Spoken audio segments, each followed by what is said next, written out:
रसभरी मुफ्त की खरपतवार, लेकिन एक बेशकीमती पोषक फल। आपने इस फल को जरूर देखा होगा क्योंकि इसका पौधा अपने आप उग निकल आता है, जो आपको देखने में कहीं भी मिल जाएगा, चाहे आपके घर के आसपास हो या सड़क के किनारे या फिर बाग बगीचों में, खेतों के आसपास। किसान इन्हें खरपतवार समझकर निकाल के उखाड़ के फेंक देते हैं, तंग आकर।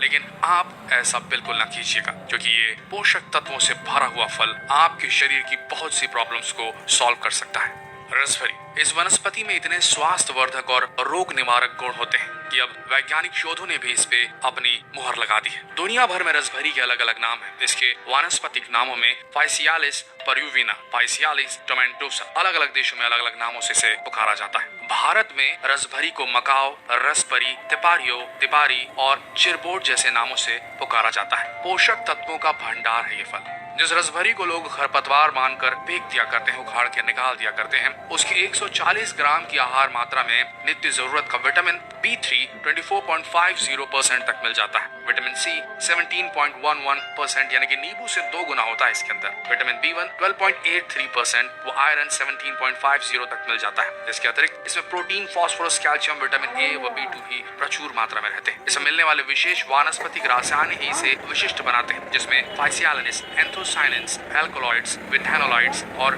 फ्लेवोनॉइड्स होते हैं। आइए जानते हैं क्या है रसभरी के फायदे, लाभ व गुण जो इसे पश्चिमी सभ्यताओं में भी एक विशिष्ट स्थान दिलाते हैं। नंबर 1, लिवर व किडनी की रक्षा। लिवर व किडनी की फाइब्रोसिस एक ऐसा डिसीज, एक ऐसा रोग है जिसमें इन अंगों में रेशे पनप जाते हैं। शोध से सिद्ध हुआ है कि रसभरी का उपयोग न केवल इन रोगों से लड़ता है बल्कि इनसे बचाता भी है। आपको करना यह है कि आपको इन रोगों से लड़ने के लिए, अपने लिवर और किडनी को स्वस्थ रखने के लिए रसभरी के जो फल होते हैं, जब वो पक जाएं तो उनकी सब्जी बनाकर हफ्ते में 2 से 3 बार खानी है। याद रहे, पके हुए फलों की ही सब्जी बनेगी, अन्यथा नुकसान कर देगा आपको। हफ्ते में 2 से 3 बार यूज कीजिए और देखिए कैसा लाभ होता है आपको। नंबर 2, उत्तम एंटीऑक्सीडेंट का काम करता है रसभरी। पश्चिमी देशों में रसभरी का उपयोग लिवर रोगों में मलेरिया, गठियावात अथवा अर्थराइटिस जिसे कहा जाता है, अस्थमा, त्वचा रोग व कैंसर इत्यादि में किया जाता है। शोध प्रमाणित करते हैं कि रसभरी में एंटीऑक्सीडेंट्स होने के कारण ये गुण इनके अंदर पाए जाते हैं। तीसरा फायदा, अर्थराइटिस के दर्द में देता है राहत। नियासिन अथवा विटामिन B3 को रक्त को हर अंग में ले जाने की दक्षता रहती है। जब हर अंग में रक्त सुचारू ढंग से पहुंचेगा तो अर्थराइटिस जैसे रोग पनप नहीं पाते।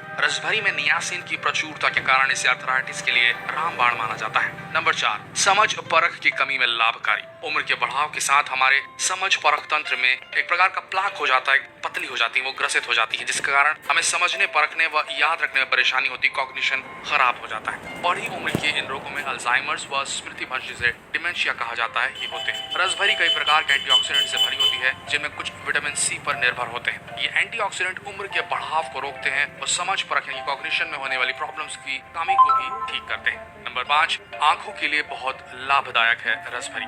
बेहतर दृष्टि के लिए विटामिन A बेहद जरूरी होता है। रसभरी में इसकी मात्रा प्रचुरता में पाई जाती है, जो हमें दृष्टि संबंधी विकारों व अन्य जैसे रात्रि दृष्टिमंडिया यानी कि जो नाइट ब्लाइंडनेस होती है उससे भी बचाती है। नंबर 6, हृदय रोग में होता है हितकारी।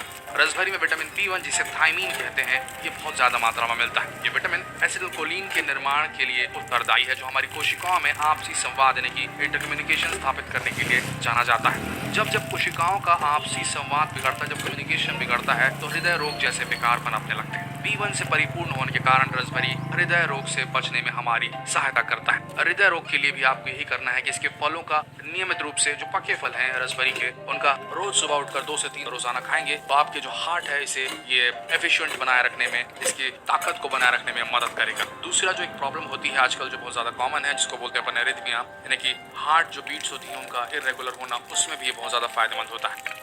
नंबर 7, गर्भकाल में उपयोगी। गर्भकाल में बच्चे के अच्छे विकास के लिए प्रसूता महिलाओं की आयरन की मांग बढ़ जाती है। उन्हें लगभग 27 मिलीग्राम आयरन रोज चाहिए होता है। इस आयरन की भरपाई अनाज, फलियों, हरे पत्तेदार सब्जियों व सूखे मेवे से की जाती है। आहार से प्राप्त आयरन की मात्रा रसभरी के उपयोग से बढ़ाई जा सकती है। इसका सेवन जरूर कराइए प्रेग्नेंट महिलाओं को। फिर अभी आगे बढ़ते हैं और कुछ इंटरेस्टिंग फैक्ट रसभरी के बारे में हम आपको बताने जा रहे हैं। जो डिफरेंट ट्राइब्स हैं, अलग अलग ट्राइब्स, जातियां, जनजातियां, आदिवासी कबीले जो रहते हैं विश्व भर में, वो किस प्रकार से इस बेहतरीन खरपतवार का इस्तेमाल करते हैं अपने सारे रोगों से लड़ने के लिए, इसका एक बहुत बड़ा उदाहरण आपके सामने रखने वाले हैं। केरल में 16 जंगलों में रहने वाली मुथुवन जनजाति मुथुवन जो आदिवासी होते हैं रसभरी का उपयोग पीलिया अथवा जॉन्डिस के उपचार में करते हैं। कोलंबिया के लोग इसके पत्तों के काढ़े का उपयोग दमा रोग के लिए व जो भी किडनी संबंधित प्रॉब्लम्स होती हैं उसको औषधि के रूप में इस्तेमाल करते हैं। सूजन के उपचार के लिए दक्षिण अफ्रीका में इसके पत्तों को गर्म कर सेक दिया जाता है। अफ्रीका की जूलू जनजाति जो जूलू आदिवासी होते हैं इसके पत्तों के आसव का उपयोग बच्चों के पेट संबंधी रोगों के लिए करते हैं।